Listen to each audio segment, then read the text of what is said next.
जुड़ेगा भारत, जीतेगा इंडिया का नारा और एकजुटता का संदेश।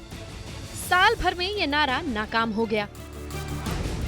अगल बगल बैठने वाले नेता अब आमने सामने आ चुके हैं। ममता बनर्जी की टीएमसी ने गांधी परिवार के नेतृत्व पर ही सवाल खड़े कर दिए हैं। एक लीडर का जरूरत है। कांग्रेस ने इतना दिन दिया, नेतृत्व दिया, फेल कर गया। अभी बीजेपी के लिए फाइट करने के लिए एजेंसी में, नरेंद्र मोदी के एजेंसी फाइट करने के लिए एक लीडर का जरूरत है। Mamata Banerjee 7 times member of parliament थे, बहुत बार कैबिनेट मिनिस्टर हुआ, 3 बार चीफ मिनिस्टर हुआ। एक तरफ टीएमसी कांग्रेस को कटघरे में खड़ा कर रही है, तो दूसरी तरफ इंडिया गठबंधन की कमान के लिए ममता बनर्जी का नाम बढ़ा रही हैं। कांग्रेस को ये बात खल गई। आमचो चमचो से कोई बात रखना पार्टी की सही नहीं है।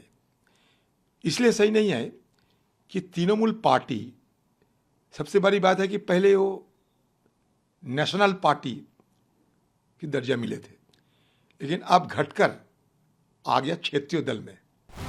लोकसभा चुनाव में ममता का स्ट्राइक रेट 60.4% रहा था, जबकि कांग्रेस का स्ट्राइक रेट 30.2% रहा था।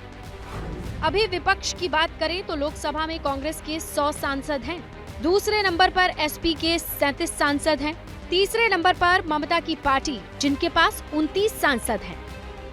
लोकसभा चुनाव में कांग्रेस ने सीटों में इजाफा कर गठबंधन में अपनी साख को बढ़ाई थी, लेकिन हरियाणा और महाराष्ट्र के नतीजों ने कांग्रेस को बैकफुट पर धकेल दिया है। महाराष्ट्र में कांग्रेस विपक्षी गठबंधन में सबसे ज्यादा सीट पर लड़ी, लेकिन उसका प्रदर्शन शिवसेना उद्धव गुट से भी खराब रहा। जम्मू कश्मीर में 32 सीट लड़ने के बावजूद कांग्रेस सिर्फ 6 सीट जीत पाई। झारखंड में कांग्रेस का प्रदर्शन ठीक रहा, लेकिन उसमें भी बड़ी भूमिका जेएमएम की ही रही।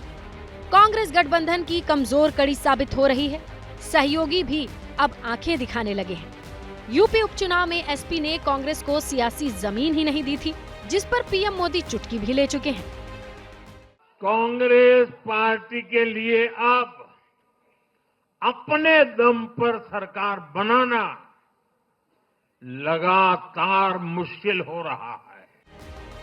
विधानसभा चुनाव के नतीजों के बाद इंडिया गठबंधन में कांग्रेस के शेयर जरूर गिरे हैं और ये तय है कि आने वाले बिहार विधानसभा चुनाव में सीट शेयर में कांग्रेस ज्यादा मोल भाव वाली स्थिति में नहीं होगी।